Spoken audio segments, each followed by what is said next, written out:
அனைவருக்கும் வணக்கம். நிறைய பேர் வீட்டில் அந்த சந்தோஷங்கிறது எல்லாம் இருந்தாலும் இருக்காது. இந்த சந்தோஷம் வர்றதுக்கு என்ன பண்றது?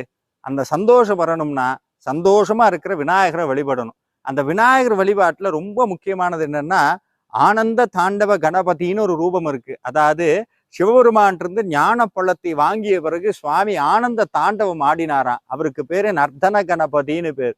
விநாயகருடைய நர்த்தன கணபதியை வழிபட்டால் நம்மளுடைய வீட்டில் இருக்கக்கூடிய அந்த சந்தோஷம் இல்லாத தன்மை மாறி ஆனந்தத்திற்கு வகையான அத்தனை விஷயங்களும் நம்மளை நாடி வரும். முயற்சியும் செய்யணும், இறை வழிபாடும் வேணும். அப்படி தினமும் வீட்டில் ஒழிக்க வேண்டிய முக்கியமான ஒரு ஸ்தோத்திரம் தான் விநாயக பெருமான் அந்த ஞான பழத்தை வாங்கிய பிறகு ஆடிய போது பாடிய பாடல். அது என்னது? விகடோத்கட சுந்தர தந்திரி முகம் புஜகேந்திர சுசர்ப கதாபரணம் கஜநீல கஜேந்திர கணாதிபதிம் பிரணதோஸ்மி விநாயக